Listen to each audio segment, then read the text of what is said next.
I don't know how to talk about it. But she wrote this book, obviously she wrote this book, Reunion, that lies ahead. I had the idea of where this was book. Perhaps mystery repeating itself. What are you talking about, girl? Hi, Horn. I hear you. I'm not going to acknowledge you.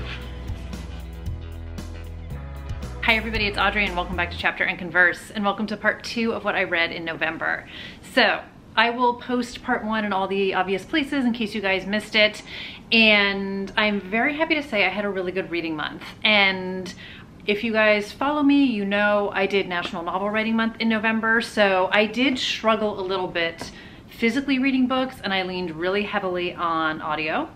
And I also leaned in quite a bit to some old friends and some old favorites. So I did a lot of rereading this month too, which for me, because I'm constantly, even though I'm writing, I still want to be reading. Like, it's just a habit. Like, I just can't quit you, man. I just can't. And I was having a hard time picking up some new books that were either not similar to what I was writing, but writing a thriller. I was trying not to get too bogged down in somebody else's story in some ways. So it was an interesting month finding what worked for me, but happily I found a lot of things that worked for me. So let's talk about them. So for those of you who have been following on my journey of my Patricia Cornwell rereads, I've got 2 more for you. So in part 1, I talked about Black Notice, and then I read The Last Precinct and Blowfly. So again, this is knee deep into the series. I don't want to talk heavy plot, because in case anybody wants to read it or hasn't gotten this far yet, that's just rude. So let's have a few concise thoughts about it. First things first, I did do the audiobook of it, and let me double check my audiobook narrator because I don't want to get her wrong. Okay, so Kate Reading is still the audiobook narrator at this stage of the series. She's been doing them for a while. I really enjoy her as an audiobook narrator. And in these books, and really I feel like in conjunction with Black Notice, the entire series, it's hard to hold up 2 books at once. The entire series is obviously character arcs for Kay Scarpetta, who is our main character. So for anyone new here, new to Kay, Kay Scarpetta is a medical examiner in Virginia. The books open, the first book was written in 1990, and we follow her as a medical examiner. We follow a detective from the Virginia Police Force, Pete Marino, and then we follow an FBI profiler, Benton Wesley, and the 3 of them are our core characters in book number 1 who come together and solve crimes. So over the course of the books, we get new characters that are introduced, we get to see the evolution of their relationships, and the books start out kind of solve a crime within one book, and then as the books go on, we do start to get references to other crimes. We get crimes that may span books, in the sense of like maybe the killer is caught, but there's a trial that has to happen.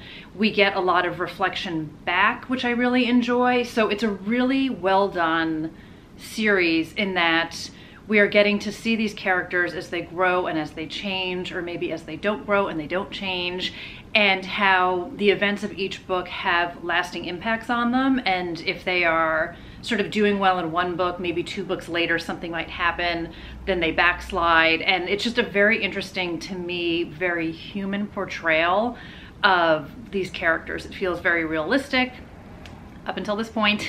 I know that there is a pivot that happens, supposedly. I haven't gotten that far yet, but up until this point, I feel like it's a very realistic depiction of their lives, of what they're going through, about how they handle the very difficult cases that they deal with on a day-to-day basis. And I really love the writing and the dynamics of the characters. So there's 3 books earlier in the series, or maybe it's 2, that really kind of go a bit hand in hand. And then I also feel like Black Notice, Last Precinct, and Blowfly work together in, like, I don't want to say a trilogy, but sort of these 3 books are so interconnected because we have cases and events that while each book has a conclusion to it, there is either a door left open or a new door put in place to be left open, and we really see a big trajectory. And I feel like these 3 books in particular, and shame on me for not grabbing Black Notice, but you guys, you know, it'll be down below. They really are, I feel like, a pivot point for Kay, And I also feel in some ways a pivot point for Patricia Cornwell as a writer. So what I found really interesting is I feel like The Last Precinct was sort of the last book of her original era, in that she has long chapters, they slow burn, we get great character development, and not to say that that goes away in the future, but she wrote this book, and this came out in, obviously she wrote this book. So this came out in 2000, and then Blowfly came out in 2003. So she had written a standalone in between. And when I was starting to read this, I was like, wow, this feels like a slightly different book to me, in that we go to super short chapters, lots of different characters.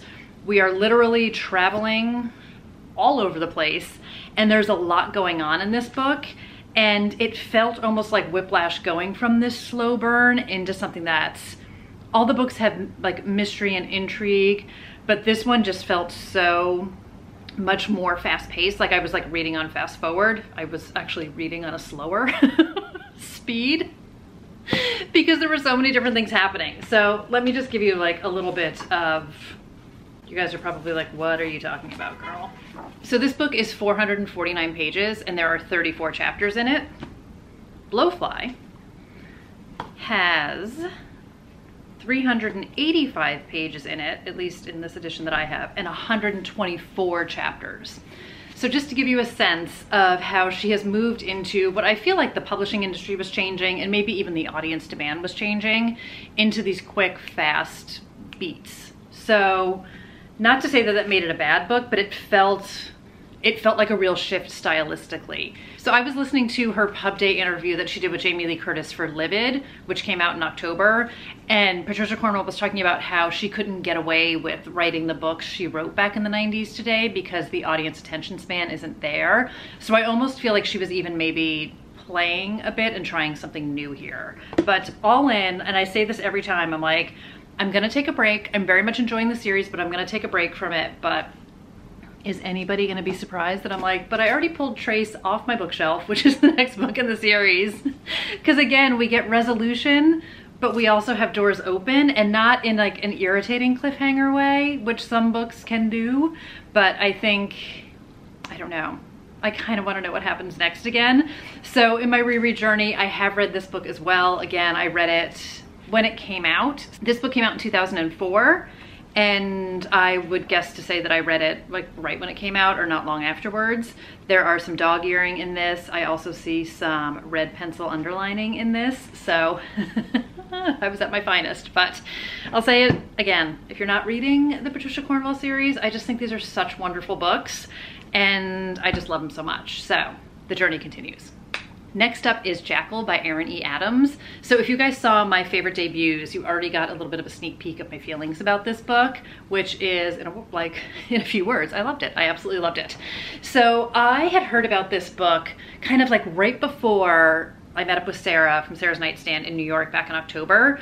And I was like, I need to pick up this book. And sure enough, I did. And I absolutely loved it. So this book was definitely pitched as kind of a horror, get out kind of a vibe. And we had a reluctant return home, which is one of my favorite tropes, a lot of mystery, a lot of uncertainty about what's going on. And I really enjoyed this book. So it is pitched as horror. And I had somebody ask about this in my debut book video. And it definitely had some cringeworthy moments for me, but not as terrifying as I thought it was gonna be, which is not to say the book isn't scary, but it's like a different kind of scary, for nice vagueness for you. So in this book, we are following a woman named Liz Roche, and she is returning to her hometown in Pennsylvania, reluctantly, for her best friend's wedding. So Liz does not have the fondest memories of growing up in Johnstown, Pennsylvania. She is a Black woman, it's a predominantly white town, and she was happy to get out of there when she did.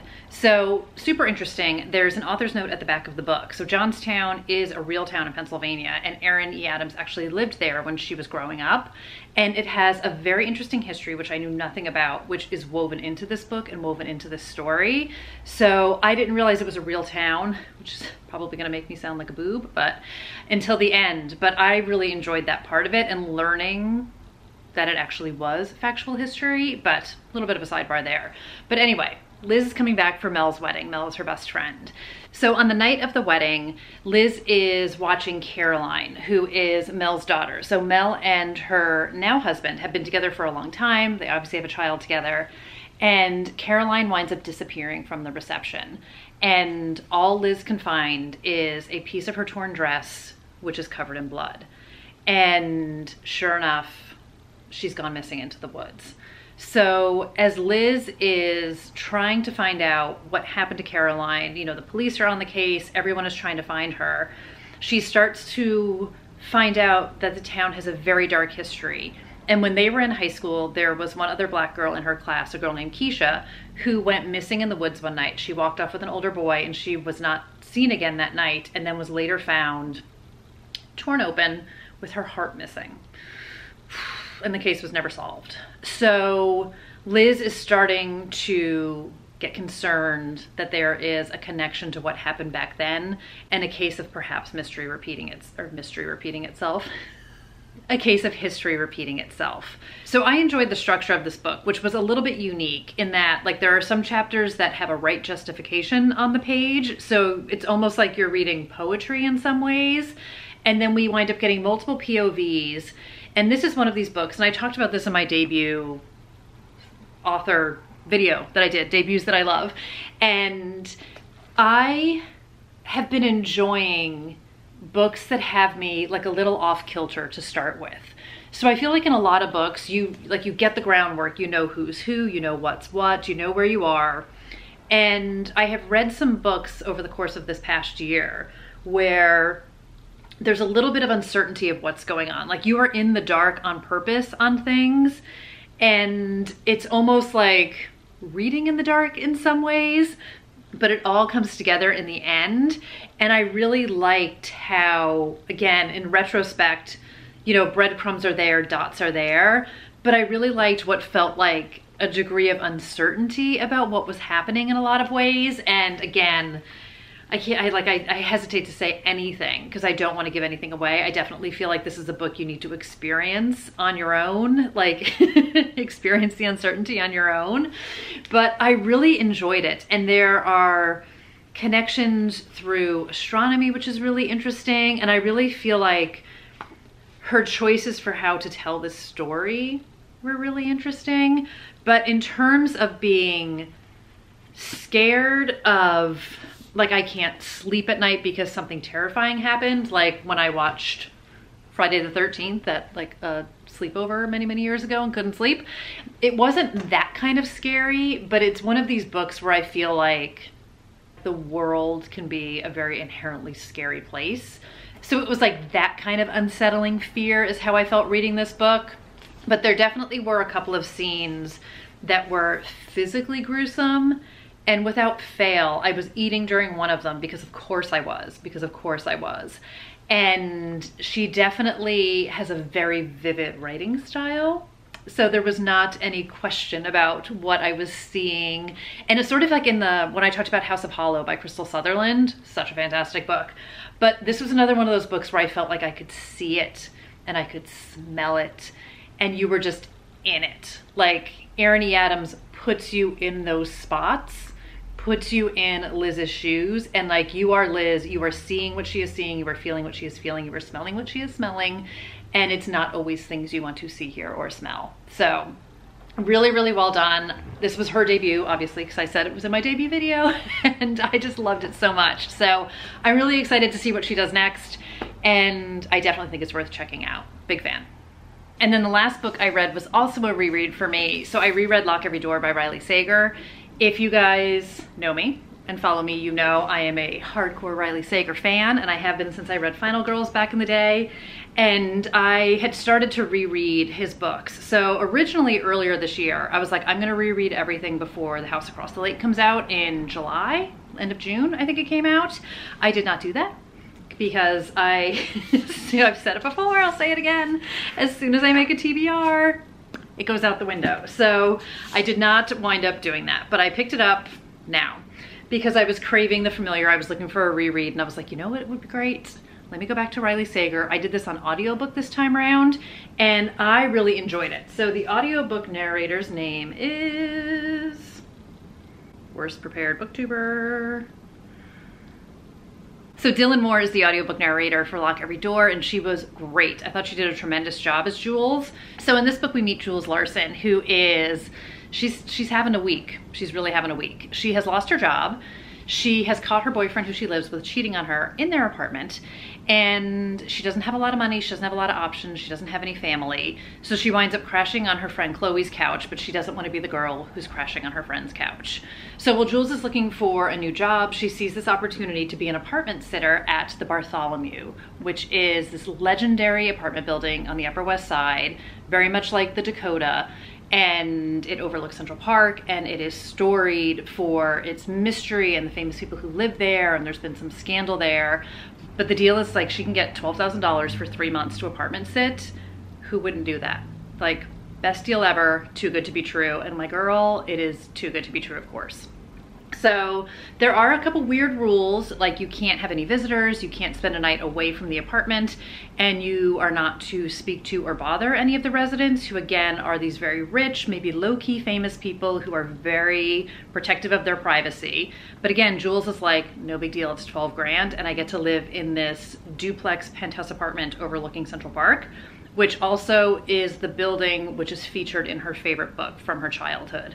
So everything is going grand, but sure enough, things start to get a little bit weird, and Jules starts to ask some questions, and she starts to learn that this building is not all perfection, and there's a lot of darkness hiding within. So in typical Riley Sager fashion, we are dancing a lot of different lines. We have a lot of mystery and suspense, and it's gothic in nature. There are so many interesting characters in this. This is one of those books where I will say the first time I read it, I thought it was going down a certain path, because this is his homage to Rosemary's Baby by Ira Levin. So if you guys are Riley Sager fans, you know he takes sort of a nugget from a famous film or a famous concept in a horror movie like Final Girls and puts his own spin on it. So this is his Rosemary's Baby. And actually, after I read this the first time, so small sidebar, Lock Every Door was the first arc I ever got as a booktuber, and I screamed my head off, as you guys can imagine.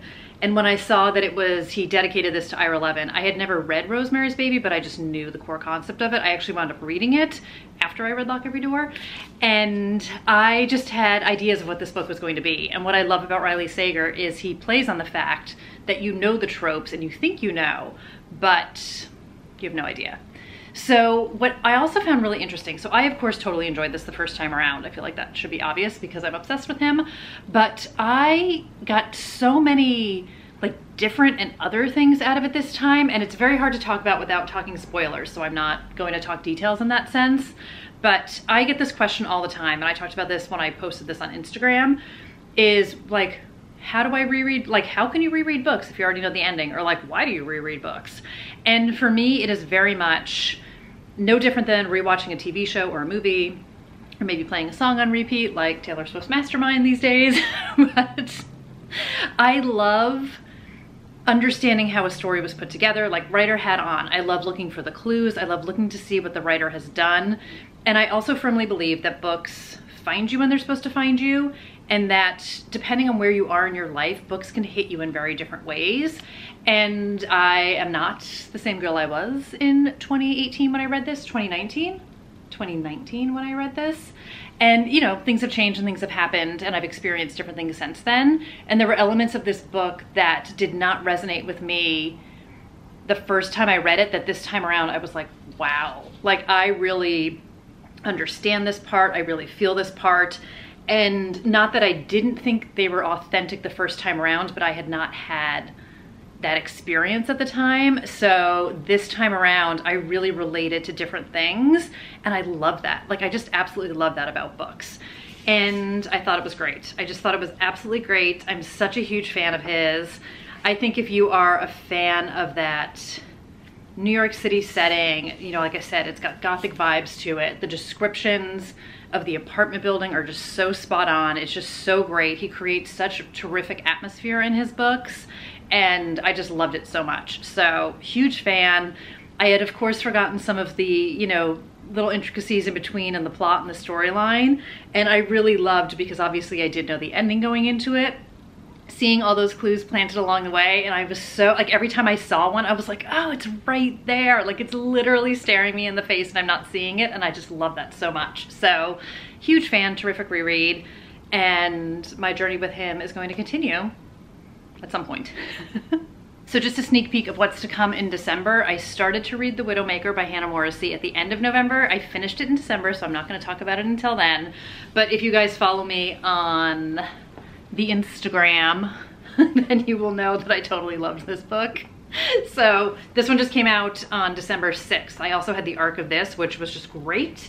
And I had such a fun time with it. So huge fan of Hannah Morrissey. Whether or not you've read Hello Transcriber, they are both set in the same town of Black Harbor, Wisconsin, but they focus on very Dublin Murder Squad style. Different people are the protagonist, and like the town is the main character in a lot of ways.